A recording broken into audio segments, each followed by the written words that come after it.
Hello everyone, good morning. আমি উমা। আমার ছোট্ট একটা পরিবারের পক্ষ থেকে তোমাদের সকলকে জানাই অনেক অনেক ওয়েলকাম। আজকের দিনটা ছিল মঙ্গলবার, আর এখন ঘড়ির কাঁটাতে বাজে সকাল 6:30 মতন। যাই হোক, সকাল সকাল ঘুম থেকে উঠে গেছি, আর আজকে কিন্তু ছেলের স্কুল ছুটি আছে। আসলে সকালে ওঠা আমার অভ্যাসে পরিণত হয়ে গেছে। সকাল হলে না আমার কিন্তু ওই যে বিছানার মধ্যে পড়ে থাকতে পারি না। সকালে ওঠা কিন্তু অনেকটা ভালো, কারণ সকালে উঠলে আমাদের কিন্তু অনেক কাজকর্ম কিন্তু সময়ের আগেও করে নেওয়া যায়। যাই হোক, এদিকে ফ্রেশ হয়ে গেলাম আর ভাবলাম চলো মাথাটা একটু আঁচড়ে নিই। কালকে আমাদের এখানে কিন্তু ভীষণ হাওয়া দিয়েছে, আর সাথে কিন্তু হালকা হালকা বৃষ্টি হয়েছে, আর ওয়েদারটা ভীষণ ঠান্ডা ঠান্ডা। আর জানো তো, এই গরমের মধ্যে মাঝে মধ্যে যদি হালকা হালকা বৃষ্টি হয় বেশ ভালো লাগে। তবে বেশি একটা বৃষ্টি আমার ভালো লাগে না। তবে জানো তো, অতিরিক্ত কোনো কিছুই ভালো লাগে না। যাই হোক, এদিকে ফ্রেশ হয়ে মাথাটা একটু আঁচড়ে নিলাম, আর সকালের এখনও সেরকম কাজকর্ম সেরকম কিছুই করা হয়নি। আর ছেলেও কিন্তু এদিকে উঠে পড়েছে, আর ও উঠে কিন্তু সকাল সকাল খেলা শুরু করে দিয়েছে। আর আমি কিন্তু কালকে রাতে সিয়াসিস ভিজিয়ে রেখেছি, আর সেটাই কিন্তু গরম জল মিশিয়ে খেয়ে নিয়েছি। আর ভাবলাম চলো আগে বিছানাটা গুছিয়ে নিই, যেহেতু ছেলেও উঠে পড়েছে একটু তাড়াতাড়ি। আর আমি না, ওই যে ঘুমটা ভেঙে গেলে না আমি আর বিছানার মধ্যে পড়ে থাকতে পারি না। অনেক সময় ছেলের জন্য একটু পড়ে থাকি, তবে ওর যদি ঘুমটা লেগে যায় আমি কিন্তু আস্তে আস্তে উঠে পড়ি। তবে যাই হোক, ভাবলাম ও যেহেতু উঠে পড়েছে আর আজকে তো ওর স্কুল নেই, ভীষণ পরিমাণে দুষ্টুমি করবে। স্কুল থাকলে কি বলতো, ওকে স্কুলে দিয়ে আমি কিন্তু কাজকর্মগুলো খুব সুন্দর করে করে নিতে পারি। আর ছোট্ট বাচ্চা থাকলে বুঝতে পারো, ওরা তো দুষ্টুমি করবে, তবে কাজগুলো করতে একটু কষ্ট হয়। যাই হোক, আর এই যে আজকে যেহেতু ওয়েদারটা ভীষণ মেঘলা মেঘলা, মানে ভীষণ ভালো লাগছে কাজকর্মগুলো করতে। তো ভাবলাম সকালে টিফিন বানাবো, তার আগে কাজগুলো সেরে নিই, বিছানা টিছানাটা ভালো করে গুছিয়ে নিই। আর ছেলে কিন্তু ওই ঘরে খেলা করছিল, আমি ওই ঘরের বিছানাটাও কিন্তু গুছিয়ে নিয়েছি। এখন বাদবাকি ঘরের কাজগুলো সেরে বাইরের জায়গাটা ঝাড় দিয়ে নেব, কারণ কালকে যেহেতু বৃষ্টি হয়েছিল, তো এখন না ওয়েদারটা ভীষণ বাজে, আবার মনে হয় বৃষ্টি আসতে পারে। তো ভাবলাম চলো আগে বাইরের জায়গাটাও ঝাড় দিয়ে নিই। আর দেখবি একটু বাতাস দিলে, তারপরে একটু বৃষ্টি হলে না বাইরে একটু পাতা পড়ে থাকে, তখন দেখতে ভালো লাগে না। আমি সবসময় চেষ্টা করি কাজগুলো তাড়াতাড়ি কমপ্লিট করে নিতে। আর অনেকটা সকালবেলা উঠলে না হাতে কিন্তু অনেকটা সময়ও পাওয়া যায়। এখন তো গরমকাল, অনেকটা সকালে কিন্তু সকাল হয়ে যায়। আর দেখবে কাজগুলো কিন্তু তাড়াতাড়ি করে নিলে বেশ ভালো লাগে। দুপুরের দিকে কিন্তু বেশ গরম পড়ে, আর মানে রোদ্দুরের তেজটাও কিন্তু অনেকটা বেশি থাকে, তখন কাজগুলো করতে না আর ভালো লাগে না। কখন যে ইচ্ছে করে যে একটু ঘরে এসে বসি পাখার নিচে। আর দেখবে গরম আমি না একদমই সহ্য করতে পারি না। যারা বাইরে কাজ করে তাদের যে কতটা কষ্ট হয় কি আর বলবো। আর এদিকে বাসি ঘরটরগুলো ঝাড় দিয়ে চলে এসেছি বাইরের জায়গাটা ঝাড় দিতে। কালকে না আমি কি বলতো, গোবর দিয়ে বাইরের জায়গাটা লেপে দিয়েছিলাম। কালকে ছেলেকে স্কুল থেকে নিয়ে এসেছি, তারপর হঠাৎ করে ভাবলাম চলো আমাদের বাড়ির সামনে দেখি গোবর পড়ে আছে, তো সেখান থেকে গোবরগুলো এনে আর সমস্ত জায়গাটা লেপে দিয়েছি। নিচের জায়গাটাও কিন্তু আমি গোবর গুলে ঝাড়ু দিয়ে লেপে দিয়েছি, আর এটাও ঝাড় দিয়ে দিয়েছিলাম। তবে কালকে বৃষ্টি হওয়াতে কিছুটা চলে গেছে, তারপরও বেশিরভাগটা রয়েছে। তো যাই হোক, এখন বাইরের জায়গাটা ভালো করে ঝাড় দিয়ে নিচ্ছিলাম, কারণ ঝাড় না দিলেও ভালো লাগে না। ভেবেছিলাম একটু দেরি করে ঝাড় দেবো, কারণ বৃষ্টি হলে বাইরের জায়গাটা ভিজে থাকলে না ঝাড় দিতে ভীষণ অসুবিধা হয়। তবে আজকের ওয়েদারটা ভীষণ বাজে, তো ভাবলাম না আগে ঝাড়টা দিয়ে দিই। আর এই যে সকাল সকাল কাজগুলো করে নিলেও না বেশ ভালো লাগে, পরের জন্য কোনো কাজ রেখে দিলে না পরে আবার করতে করতে অনেকটা দেরি হয়ে যায়। আর এদিকে কিন্তু আমি বাইরের জায়গাটা ঝাড় দিয়ে কিছু কচুর শাক কিন্তু আমাদের বাড়ির পাশ থেকে তুলে নিলাম, কারণ আমাদের বাড়ির ওই যে গেটের সামনে অনেক কচুর শাক হয় আর কি। তো আমি মাঝে মধ্যে ওখান থেকে তুলে কিন্তু রান্না করি, যেহেতু আমার একদমই বাউন্ডারির সাথে একদমই ভালো একটা জায়গার মধ্যে কচুর শাক হয়। আর জানো তো, মাঝে মধ্যে কেটে নিই কি বলো তো, অনেকটা জংলা হয়ে থাকে আর কি। আর কচুর শাকগুলো বেশ ভালো হয়, অল্প করে তুলেছি যেহেতু আমি খাবো সে কারণে। যাই হোক, ওগুলো কিন্তু ধুয়ে বাইরে একটু রোদ্দুরে দিয়েছি। আর ভাবলাম চলো সকালে বানাবো আজকে রুটি, কারণ আমার ছেলে রুটি খেতে বেশ পছন্দ করে। ও আমাকে একটাই কথা বলবে যে মাম্মা রুটি বানিয়ে দাও। তো ভাবলাম চলো ওর জন্য রুটি করে নিই, আমার জন্যও করি, সাথে আমি চা খাবো, কারণ আজকে দুদিন না আমার চা খাওয়া হচ্ছে না। কারণ আমি না চা না খেলে আমার একদম ভালো লাগে না, আর চাটা খাওয়া আমার অভ্যাসে পরিণত হয়ে গেছে। তো সেজন্য আজকে কোনো তরকারি টরকারি কিছুই করব না, আমি চা দিয়ে রুটি খেয়ে নেব। আর ছেলের জন্য এই যে ঘির মধ্যে আমি দুটো রুটি ওর জন্য ভেজে দিলাম। আর এভাবে কিন্তু খেতেও কিন্তু বেশ পছন্দ করে, সবসময় কিন্তু ছুটির দিনে ওকে রুটি বা পুরি এ সমস্ত কিছু বানিয়ে দেওয়ার চেষ্টা করি। যেহেতু সকালে স্কুল থাকে, এ সমস্ত খাবারগুলো সকালবেলা একদমই খেতে চায় না। ওই যে 8টার দিকে ওকে খাবার দিলে ও কিন্তু বেশ এনজয় করে খায়। তো যাই হোক, এদিকে দেখো আমার কাজকর্মের সাথে এদিকে সকালে টিফিনটাও বানিয়ে নিয়েছি। আর ছেলেকে খাইয়ে আমি একটু পড়াতে বসালাম, কারণ ওই বলছে পড়াশোনা করবে। যখন ও বলে যে পড়াশোনা করবে তখনও আমার বেশ ভালো লাগে। তো ওকে নিয়ে কিন্তু আমার প্রায় 1 ঘন্টা চলে গেছে। আর ঘরের অবস্থা ভীষণ খারাপ করে দিয়েছে, পড়াতে বসিয়েছি ভীষণ দুষ্টুমি করছে, ওই যে বাচ্চারা যেরকম করে আর কি। তো ভাবলাম চলো এদিকে যেহেতু একটু দেরি হয়ে গেছে, আমি এখন কি বলতো রান্না বসিয়ে দিই। আসলে কি বলতো, আমি ভাবি যে রান্নাটা যদি হয়ে যায় তাহলে অনেকটা কাজ কিন্তু এগিয়ে যায়। একার জন্য রান্না করি আর সবার জন্য রান্না করি না কেন, দেখবে একার সংসারেও কিন্তু ওই যে কাজ থাকে সেগুলো কিন্তু করতে হয়। আর দেখতে পাচ্ছ বাইরের পরিবেশটা ভীষণ সুন্দর লাগছে, কারণ আজকে রোদ্দুর সেরকম নেই। তবে জানো তো আমার কাজ করতে বেশ ভালোও লাগছে, নিজের মতন করে কাজগুলো করে নিচ্ছিলাম। আজকে না আমার রান্নাঘরটাকে একটু পরিষ্কার করব, সেহেতু রান্নাটা বসিয়ে দিয়েছি। এখন বাজে 9:30 মতন। আর আমি যেহেতু ছেলেকে একটু পড়াতে বসিয়েছিলাম, তো সেখানে অনেকটা সময় চলে গেছে। তো ভাবলাম চলো রান্নাটা বসিয়ে দিয়েছি বলতে ডাল সেদ্ধ, আর একদিকে কি বলতো ভাতটা বসিয়ে দিয়েছি। আর কচুর শাকটাও কিন্তু কেটে রেডি করে নিয়েছি। ডালটা সেদ্ধ হলে কচুর শাকটাকেও একটু ভাপিয়ে জলটা ফেলে দেব। তার মধ্যে এই যে ঘরের কাজটাও করে নিচ্ছিলাম, কারণ এই যে ঘরটা তো আমাকে গোছাতে হবে। ছেলেকে পড়াতে বসিয়েছিলাম, ঘরটা পুরো অগোছালো হয়ে গেছে। ওই যে বাচ্চা থাকলে এরকম করে, কিন্তু আমি মনে করি ওরা তো একদম অগোছালো করবে, আমরা যদি একটু গুছিয়ে রাখি তাহলে ঘর দুয়ার দেখতে ভীষণ ভালো লাগে। আর জানো তো বন্ধুরা, ঘর গুছিয়ে রাখতে আমি বরাবর ভীষণ পছন্দ করি, কিন্তু কি বলতো কাজকর্ম তো করতেই হয়, তাই না? তো যাই হোক, এদিকে আমি বিছানাটা ভালো করে টান টান করে পেতে নিচ্ছিলাম, আর সমস্ত জিনিসগুলো জায়গাতে রেখে দিয়েছি, কারণ জায়গার জিনিস জায়গাতে থাকলে কিন্তু দেখতে বেশ ভালো লাগে।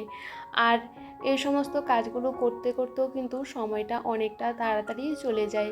সব সময় কাজের মধ্যে থাকলে না কোনো নেগেটিভ চিন্তা ভাবনা কিন্তু মাথার মধ্যে আসে না। সব সময় কিন্তু ওই যে পজিটিভভাবেই কিন্তু কাজগুলো করি। আর দেখবে নেগেটিভ চিন্তাধারা যদি মাথার মধ্যে না আসে তাহলে কিন্তু ভীষণ ভালো লাগে। আর কাজকর্মের মধ্যে থাকলে না অনেকটা ভালো থাকা যায়।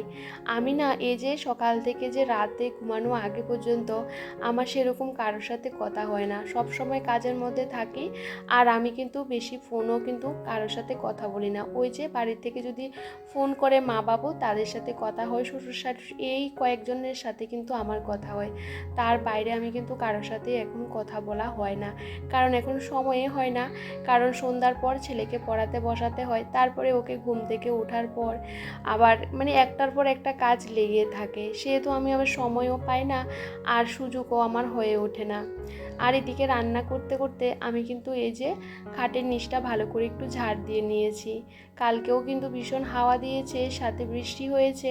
তবে কালকে হাওয়াটা না বেশ ভালো লেগেছে, ততটা হাওয়া দেয়নি। তো সেই কারণেই হালকা হালকা একটু বৃষ্টি হয়েছে। অন্যান্য দিন কিন্তু প্রচুর পরিমাণে হাওয়া দেয়, সে কারণে বৃষ্টিটা হয় না। তবে একটু একটু বৃষ্টি হলে কি বলতো, ওয়েদারটা ভীষণ ভালো লাগে, ঠান্ডা ঠান্ডা ওয়েদার থাকে, কাজ করতেও বেশ ভালো লাগে। আর এদিকে ছেলে তো দুষ্টুমি করে যাচ্ছে, আর আমি একের পরেই বাইরের জিনিসগুলো ঘরে ঢোকাচ্ছি। আর এদিকে কি বলতো বাইরে দেখি টেপ টেপ করে বৃষ্টি ফোঁটাও পড়ছে। আজকে আর বাইরে কিছু রোদ্দুরে দিইনি, আর কাঁচা ধোয়াও করিনি, কারণ দেখবে যদি শুকাতে না পারি না তখন আর ভালো লাগে না। তো যাই হোক, খাটের নিচ থেকে কৌটো কাটাগুলোকে ভালো করে মুছে আবার জায়গাতেই রেখে দিয়েছি। আর এখন এই যে ঘরটাকে ভালো করে ঝাড় দিয়ে গুছিয়ে রাখবো, তারপরে যাব রান্নাঘরে। কারণ রান্নাটাও দেখছি, এদিকে ঘর টরের কাজগুলো করে নিয়েছিলাম।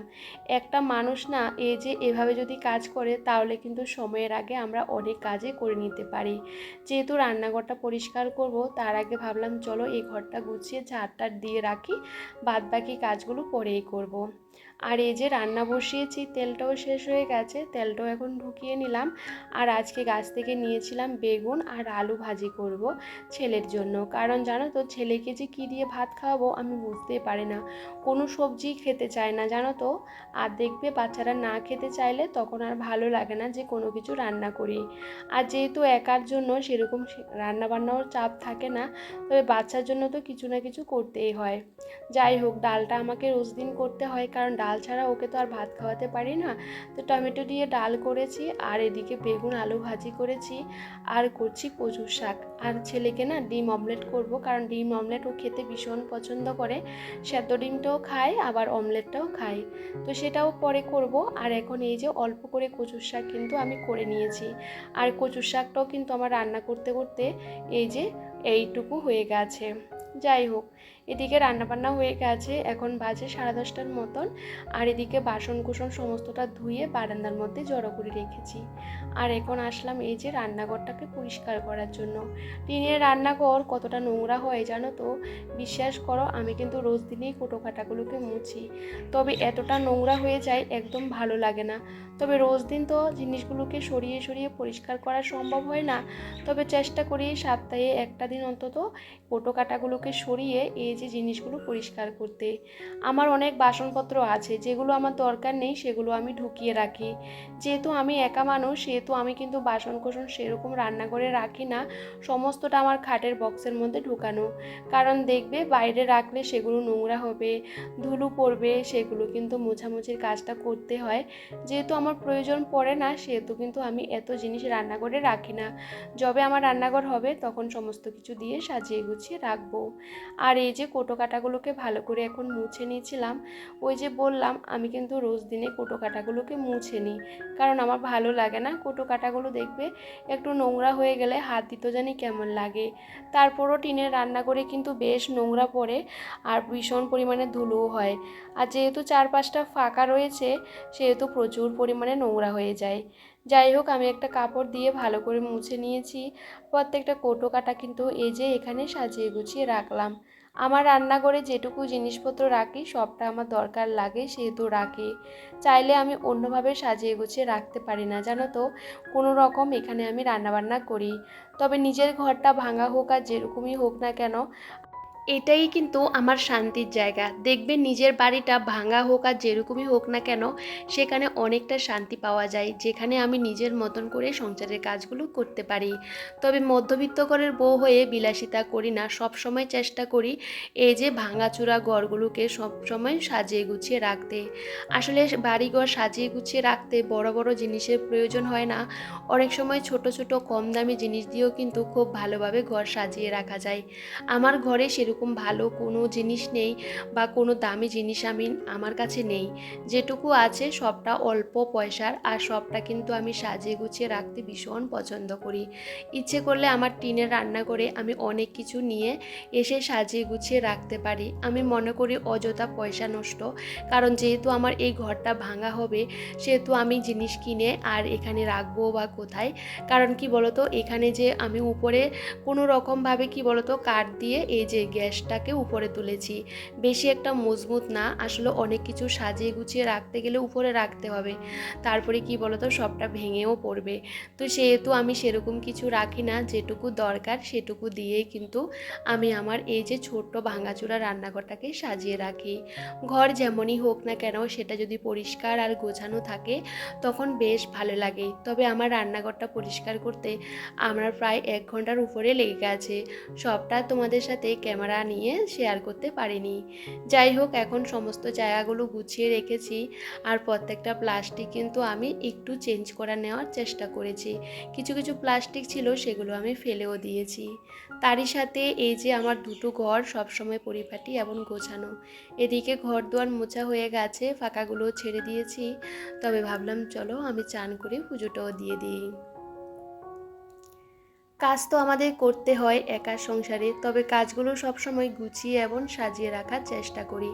কাজ কিন্তু অনেক রকমভাবে করা যায়, তবে এই যে নিজের মতন করে করতে পারি তার থেকে অনেকটা শান্তি অনুভব হয়। এখন বাজে প্রায় 12:30টার মতন, আমার এদিকে চান পুজো হয়ে গেছে। তবে জানো তো, কাজ তো আমাদের অনেক রকমেরই থাকে, সে কাজগুলো করতে করতে কখন যে সময়টা চলে যায় বুঝতেও পারি না। তারই সাথে একা এই যে ছোট্ট বাচ্চাকে মানুষ করা অনেকটা কষ্টের। যেদিকে যেতে হয় আমাকেই যেতে হয়। ছেলেকে অনেকক্ষণ আগে চানটা করানো হয়ে গেছে, আমি পুজো করলাম। তারপরে এই যে মোবাইলটা একটু দিলাম, কারণ ও না ছোটাছুটি করছিল। কারণ ওরও না একটু ছোটাছুটি খেলাধুলা করতে ভীষণ পছন্দ করে। তো ওকে এখন খাওয়াবো, তার জন্য ভাতটা নিয়ে নিলাম।